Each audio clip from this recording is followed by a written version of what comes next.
ನಮಸ್ತೆ ಸ್ನೇಹಿತರೆ, ಇವತ್ತು ನಾವು BA ಸಮಾಜಶಾಸ್ತ್ರದಲ್ಲಿ ನಗರದ ಮೂಲ ಸೌಕರ್ಯಗಳು ಮತ್ತು ಸಮಸ್ಯೆಗಳ ಬಗ್ಗೆ ತಿಳ್ಕೊಳ್ಳುವ. ನಗರದ ವಸತಿ ಸಮಸ್ಯೆಗಳು ಹಾಗೂ ಕೊಳಚೆ ಪ್ರದೇಶಗಳ ಸಮಸ್ಯೆಗಳು ತುಂಬಾ ಮುಖ್ಯವಾಗಿರುವಂಥ ಪ್ರಶ್ನೆ. BA ವಿದ್ಯಾರ್ಥಿಗಳಿಗೆ ಸಮಾಜಶಾಸ್ತ್ರದಲ್ಲಿ ಇದು ತುಂಬಾ ಮುಖ್ಯವಾಗಿರುವಂತಹ ಪ್ರಶ್ನೆಯಾಗಿದೆ. ಇಲ್ಲಿ ನಾವು ನೋಡುವುದಾದರೆ ಭಾರತದ ನಗರಗಳನ್ನು ಕಾಡುತ್ತಿರುವಂತಹ ಪ್ರಮುಖ ಸಮಸ್ಯೆಗಳು ಅಂತ ಹೇಳಿದರೆ, ಒಂದು ನಗರದ ವಸತಿ ಸಮಸ್ಯೆ, ಅದರ ಕಾರಣ ಮತ್ತು ಪರಿಹಾರಗಳನ್ನು ಕೂಡ ತಿಳ್ಕೊಳ್ಬೇಕು. ನಗರದಲ್ಲಿನ ವಸತಿ ಸಮಸ್ಯೆಗೆ ಕಾರಣಗಳು.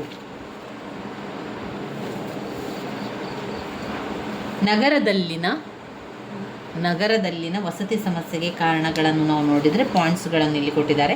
ಕೈಗಾರಿಕೆಗಳ ಕೇಂದ್ರೀಕರಣ, ನಗರಾಭಿಮುಖವಾದ ವಲಸೆ, ಜನಸಂಖ್ಯೆಯ ಹೆಚ್ಚಳ ಮತ್ತು ವಸತಿ ನಿರ್ಮಾಣ ಇವುಗಳ ನಡುವಿನ ಅಂತರ, ನಗರ ಪ್ರದೇಶದಲ್ಲಿನ ಭೂಮಿಯ ಅತ್ಯಧಿಕ ಮೌಲ್ಯ ಹಾಗೂ ದುಬಾರಿ ಮನೆ ಬಾಡಿಗೆ.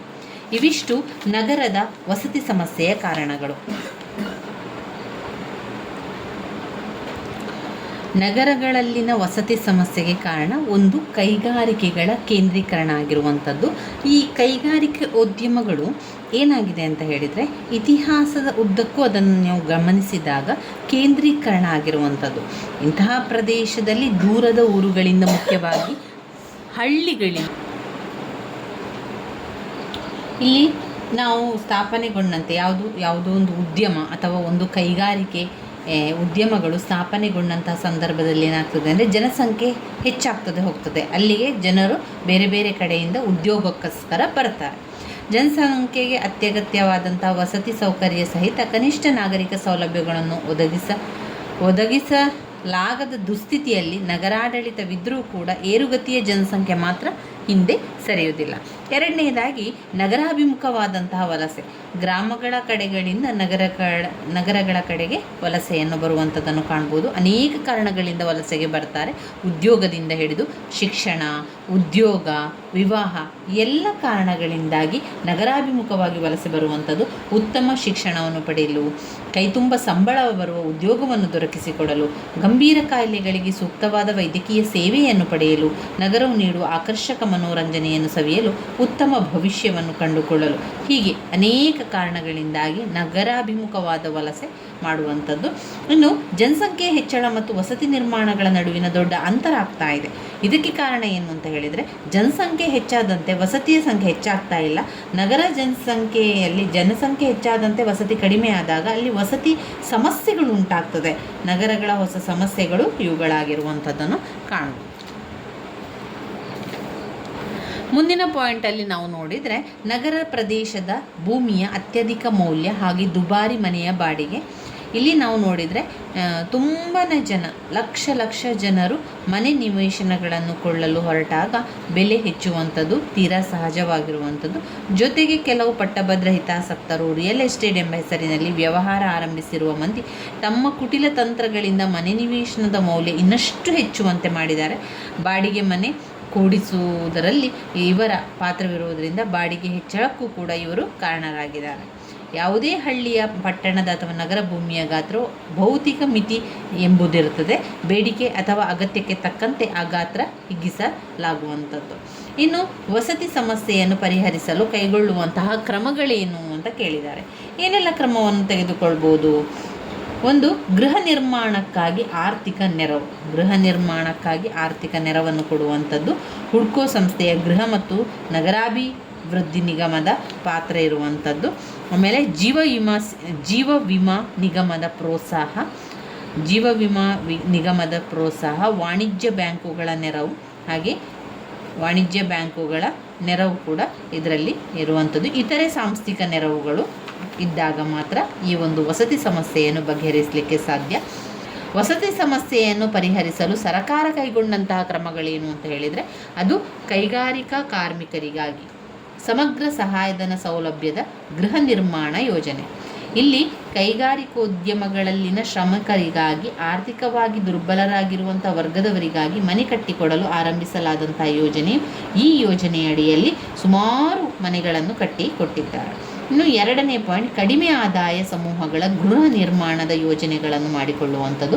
3, ತೋಟಗಾರಿಕಾ ಶ್ರಮಿಕರಿಗಾಗಿ ಸಹಾಯಧನ ಸೌಲಭ್ಯದ ಗೃಹ ನಿರ್ಮಾಣ ಯೋಜನೆ ಮಾಡುವಂಥದ್ದು. 4ನೇ ಪಾಯಿಂಟ್ನಲ್ಲಿ ಕೊಳಗೇರಿ ನಿರ್ಮಾಣದ ಸುಧಾರಣಾ ಯೋಜನೆಗಳು, ಹಾಗೆ ಮಧ್ಯಮ ಆದಾಯ ಸಮೂಹದ ಗೃಹ ನಿರ್ಮಾಣದ ಯೋಜನೆಗಳು. 6 ಬಾಡಿಗೆ ಮನೆ ಯೋಜನೆ. 7 ಭೂ ಸ್ವಾಧೀನ ಮತ್ತು ಅಭಿವೃದ್ಧಿ ಯೋಜನೆ. 8 2 ದಶಲಕ್ಷ ವಸತಿ ಗೃಹ ನಿರ್ಮಾಣ ಕಾರ್ಯಕ್ರಮ. 9 ವಾಲ್ಮೀಕಿ ಅಂಬೇಡ್ಕರ್ ಆವಾಸ್ ಯೋಜನೆ. ಕೊಳಚೆ ಪ್ರದೇಶಗಳ ಅಭಿವೃದ್ಧಿಯ ರಾಷ್ಟ್ರೀಯ ಯೋಜನೆ. ಇವಿಷ್ಟು ಸರಕಾರ ನೀಡುವಂತಹ ಸೌಲಭ್ಯಗಳಾಗಿದೆ. ಇನ್ನು ಕೊಳಚೆ ಪ್ರದೇಶಗಳು ಮತ್ತು ಅವುಗಳ ಪರಿಹಾರಗಳನ್ನು ನಾವು ನೋಡಿದರೆ, ಕೊಳಚೆ ಪ್ರದೇಶ ಅಂದರೆ ಏನು? ಕೊಳಚೆ ಪ್ರದೇಶ ಅಂತ ಹೇಳಿದರೆ, ಭಾರತ ಸರ್ಕಾರವು ನಗರ ಪ್ರದೇಶಗಳಿಗೆ ಸಂಬಂಧಿಸಿದಂತೆ ಕೊಳಚೆ ಪ್ರದೇಶವನ್ನು ಈ ರೀತಿಯಾಗಿ ವ್ಯಾಖ್ಯಾನಿಸಿದ್ದಾರೆ. ಶಿಥಿಲಗೊಂಡ, ಕಿಕ್ಕಿರಿದ ಜನಸಂದಣಿಯಿಂದ ಕೂಡಿದ ದೋಷಪೂರ್ಣ ವ್ಯವಸ್ಥೆಯ ಗಾಳಿ, ಬೆಳಕು, ನೈರ್ಮಲ್ಯ ಸೌಲಭ್ಯಗಳ ಅಭಾವ, ಈ ಎಲ್ಲ ಅಂಶಗಳು ಇದರಲ್ಲಿ ಬರ್ತದೆ. ನೈರ್ಮಲ್ಯ ಸೌಲಭ್ಯಗಳ ಅಭಾವ ಅಥವಾ ಎಲ್ಲ ಅಂಶಗಳು ಒಟ್ಟಿಗೆ ಇರುವ ವಾಸಗೃಹಗಳ ದುಸ್ಥಿತಿಯಿಂದಾಗಿ ಅಲ್ಲಿ ವಾಸಿಸುವವರ ರಕ್ಷಣೆ, ಆರೋಗ್ಯ ಮತ್ತು ನೈತಿಕ ಬೆಳವಣಿಗೆಗೆ ಧಕ್ಕೆ ಎನಿಸುವಂಥ ವಸತಿ ಗೃಹಗಳಿಂದ ಕೂಡಿದ ಪ್ರದೇಶವು ಕೊಳಚೆ ಪ್ರದೇಶ ಆಗಿರುವಂಥದ್ದು. ಕೊಳಚೆ ಪ್ರದೇಶ ಗುಣಲಕ್ಷಣಗಳ ಪಾಯಿಂಟ್ಸ್ಗಳನ್ನು ನೋಡ್ತಾ ಹೋಗುವ. ಶಿಥಿಲವಾದ ಹರಕಲು ವಸತಿ ತಾಣಗಳು, ಕಿಕ್ಕಿರಿದ ಜನಸಂದಣಿ ಅಥವಾ ವಿಪರೀತವಾದ ಜನಸಾಂದ್ರತೆ, ಪ್ರಾಥಮಿಕ ಅವಶ್ಯಕತೆಗಳ ಕೊರತೆ, ಆರ್ಥಿಕ ಪರಿಸ್ಥಿತಿ, ಆರೋಗ್ಯ ಮತ್ತು ನೈರ್ಮಲ್ಯ, ಹೆಚ್ಚುತ್ತಲೇ ಹೋಗುವ ಸಾಮಾಜಿಕ ಅಪವರ್ತನೆಯ ಪ್ರಕರಣಗಳು, ಕೊಳಚೆ ಪ್ರದೇಶದ ಸಂಸ್ಕೃತಿ, ಸಾಮಾಜಿಕ ಪ್ರತ್ಯೇಕತೆ. ಇವು ಕೊಳಚೆ ಪ್ರದೇಶದ ಗುಣಲಕ್ಷಣಗಳಲ್ಲಿ ಬರ್ಕೊಳ್ಳಿ. ನಾವು ಪಾಯಿಂಟ್ಸ್ಗಳನ್ನಷ್ಟೇ ನೋಡ್ತಾ ಹೋಗೋ. ವಿವರಣೆಯನ್ನು ನಿಮಗೆ ಎಷ್ಟು ಸಾಧ್ಯವೋ ನಿಮ್ಮದೇ ಒಂದು ರೀತಿಯಲ್ಲಿ ವಿವರಿಸಿದ್ರಾಯಿತು. ಕೊಳಚೆ ಪ್ರದೇಶ ಹುಟ್ಟಿಕೊಳ್ಳಲು ಕಾರಣಗಳೇನು? ಕೊಳಚೆ ಪ್ರದೇಶಗಳು ಹುಟ್ಟಿಕೊಳ್ಳಲು ಕಾರಣಗಳು: ಸಾಮಾನ್ಯ ಜನರ ಆರ್ಥಿಕ ದುರವಸ್ಥೆ ಅಥವಾ ಬಡತನ. 2 ಕೈಗಾರಿಕೀಕರಣ ಹಾಗೂ ಉದ್ಯೋಗಾಕಾಂಕ್ಷೆಯಲ್ಲಿ ವಲಸೆ. 3 ದುಬಾರಿಯಾದ ವಸತಿ ಸೌಲಭ್ಯ. 4 ನಗರಾಡಳಿತ ವ್ಯವಸ್ಥೆಯ ವೈಫಲ್ಯ. 5 ಇತರೆ ಕಾರಣಗಳು. ಈ ಎಲ್ಲ ಕಾರಣಗಳು ಕೊಳಚೆ ಪ್ರದೇಶ ಹುಟ್ಟಿಕೊಳ್ಳಲಿಕ್ಕೆ ಕಾರಣರಾಗಿರುವಂಥದ್ದು. ಇನ್ನು ಕೊಳಚೆ ಪ್ರದೇಶದ ಸಾಮಾಜಿಕ ದುಷ್ಪರಿಣಾಮಗಳೇನು? ಕೊಳಚೆ ಪ್ರದೇಶ ಸಾಮಾನ್ಯ ದುಷ್ಪರಿಣಾಮಗಳು ಎನ್ನುವಂಥದ್ದು: ದರಿದ್ರತನ ಸಂಸ್ಕೃತಿಗೆ ಪ್ರೋತ್ಸಾಹ, ಆರೋಗ್ಯ ಸೌಕರ್ಯಗಳ ಕೊರತೆಯಿಂದಾಗಿ ರೋಗಗಳ ಹರಡುವಿಕೆ.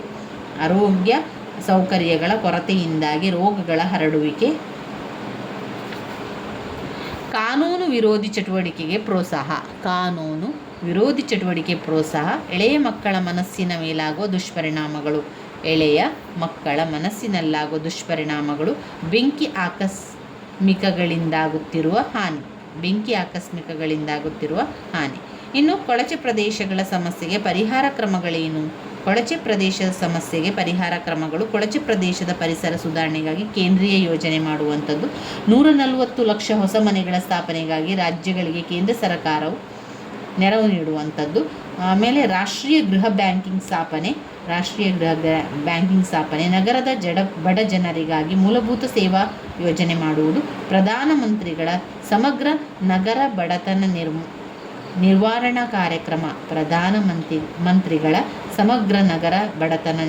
ಕಾರ್ಯಕ್ರಮ. ವಾಲ್ಮೀಕಿ ಅಂಬೇಡ್ಕರ್ ಆವಾಸ್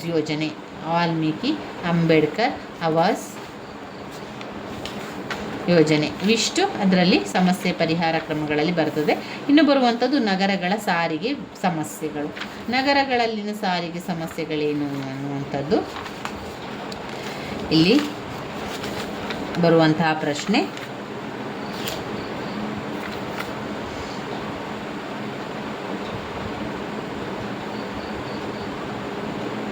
ನಗರದ ಶುದ್ಧ ಮತ್ತು ಸುಶಿಕ್ಷಿತ ಕುಡಿಯುವ ನೀರಿನ ಸಮಸ್ಯೆಯ ಕಾರಣಗಳೇನು? ನಗರಗಳ ಮಿತಿಮೀರಿದ ಬೆಳವಣಿಗೆ ಮತ್ತು ಜನಸಂಖ್ಯೆಯಲ್ಲಿ ಭಾರೀ ಹೆಚ್ಚಳ, ಕುಡಿಯುವ ನೀರಿನ ಘೋರ ಅಪವ್ಯಯ, 10 ಹಲವು ಉದ್ದೇಶಗಳಿಗಾಗಿ ಕುಡಿಯುವ ನೀರನ್ನು ಬಳಸುವುದು, ನಗರದ ನೀರಿನ ಗುಣಮಟ್ಟದ ಕುಸಿತ, ನಗರ ಪ್ರದೇಶಗಳ ಜಲಮಟ್ಟದಲ್ಲಿನ ತೀವ್ರವಾದ ಇಳಿಕೆ. ಇನ್ನು ನಗರದ ಕುಡಿಯುವ ನೀರಿನ ಸಮಸ್ಯೆಗೆ ಕಾರಣಗಳೇನು? ನೀರಿನ ಅಭಾವದ ಕುರಿತಾಗಿ ಸಾರ್ವಜನಿಕ ಜಾಗೃತಿಯನ್ನು ಮೂಡಿಸುವುದು, ದೂರದೃಷ್ಟಿ ಹಾಗೂ ಜವಾಬ್ದಾರಿಯುತ ಜಲಪೂರೈಕೆಯ ಯೋಜನೆಗಳು, ಕುಡಿಯುವ ನೀರಿನ ದುರ್ವ್ಯಯವನ್ನು ತಡೆಗಟ್ಟುವುದು, ನಗರಗಳಲ್ಲಿನ ಅಂತರ್ಜಲದ ಮಟ್ಟ ಹೆಚ್ಚಿಸಲು, ನಗರದ ನೀರು ಕಲುಷಿತವಾಗದಂತೆ ಮಾಡಲು ಕ್ರಮ. 5 ತ್ಯಾಜ್ಯ ನೀರಿನ ಶುದ್ಧೀಕರಣದ ಪ್ರಯತ್ನ.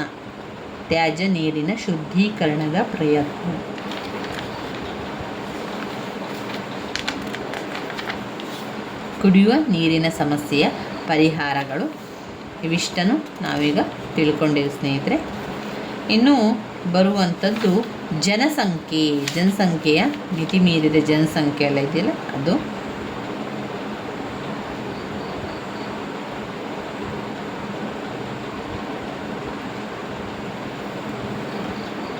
ಇಲ್ಲಿ ಮುಖ್ಯವಾಗಿ ಇವರು ಸಮಾಜಶಾಸ್ತ್ರಜ್ಞರು ಹೇಳುವ ಪ್ರಕಾರ ನಗರಗಳಲ್ಲಿನ ನೈರ್ಮಲ್ಯ ಇಲ್ಲ, ಅಲ್ಲಿ ಅನೈರ್ಮಲ್ಯದ ಸಮಸ್ಯೆ. ಆಮೇಲೆ ನಗರ ನೈರ್ಮಲ್ಯ ಆದ್ಯತೆಯ ವಿಷಯವಾಗಿಲ್ಲದೇ ಇರುವುದು, ಘನತ್ಯಾಜ್ಯಗಳ ವಿಲೇವಾರಿಯ ಸಮರ್ಪಕ ವ್ಯವಸ್ಥೆ ಇಲ್ಲದಿರುವುದು, ಇದೆಲ್ಲ ಅದರಲ್ಲಿ ಬರುತ್ತೆ. ಇನ್ನು ನಗರ ಪರಿಸರದ ಮಾಲಿನ್ಯ ಸಮಸ್ಯೆಗಳೇನು? ಮಾಲಿನ್ಯ ಸಮಸ್ಯೆಗಳು, ಪರಿಸರ ಮಾಲಿನ್ಯದ ವ್ಯಾಖ್ಯಾನಗಳು. ಪರಿಸರ ಅಥವಾ ಅದರ ಯಾವುದೇ ಭಾಗವನ್ನು ಮಾನವ ಚಟುವಟಿಕೆಗಳಿಂದ ಉತ್ಪನ್ನವಾದ ವಸ್ತುಗಳ ಮೂಲಕ ನಿರೂಪಣೆಗೊಳ್ಳುವುದನ್ನು ಅಥವಾ ಮಾನವ ಮತ್ತು ನಿಸರ್ಗದ ಹಿತಕ್ಕೆ ವಿರುದ್ಧವಾಗಿ ಮಾರ್ಪಾಡುಗೊಳಿಸುವುದನ್ನು ಪರಿಸರ ಮಾಲಿನ್ಯ ಕೃತ್ಯವೆನ್ನಬಹುದು. ಸರಳ ಶಬ್ದಗಳಲ್ಲಿ ಹೇಳುವುದಾದರೆ ಪರಿಸರವನ್ನು ಮಲಿನಗೊಳಿಸುವ ಮತ್ತು ಜೀವಂಪಾರಂಪರಿಕ ಸಂತುಲನವನ್ನು ಕೆಡಿಸುವಂಥದ್ದು. ಇನ್ನು ಇದರಲ್ಲಿ ನಾವು ನೋಡೋದಾದರೆ ಇನ್ನು ಬರುವಂಥದ್ದು ಪರಿಸರ ಮಾಲಿನ್ಯದ ವಿವಿಧ ರೂಪಗಳು. ಪರಿಸರ ಮಾಲಿನ್ಯ ತುಂಬಾ ಮುಖ್ಯವಾಗಿರುತ್ತದೆ. ಪರಿಸರ ಮಾಲಿನ್ಯದ ವ್ಯಾಖ್ಯೆಗಳನ್ನು ಕೂಡ ತಿಳ್ಕೊಳ್ಬೇಕು. ನಗರ ಪರಿಸರ ಮಾಲಿನ್ಯದ ಸಮಸ್ಯೆಗಳು, ಅದನ್ನು ನಾವು ಮುಂದಿನ ವಿಡಿಯೋದಲ್ಲಿ ತಿಳ್ಕೊಳ್ಳುವ. ವೆರಿ ಇಂಪಾರ್ಟೆಂಟ್ ಆಗಿರುವಂತಹ ಒಂದು ಪ್ರಶ್ನೆ. ಹಾಗೆ ಅದರಿಂದ ಅನೇಕ ಪ್ರಶ್ನೆಗಳು ಕೂಡ ಬರ್ತದೆ ಸ್ನೇಹಿತರೆ. ಮುಂದಿನ ವಿಡಿಯೋದಲ್ಲಿ ಅದನ್ನು ತಿಳ್ಕೊಳ್ಳುವ. ಧನ್ಯವಾದಗಳು.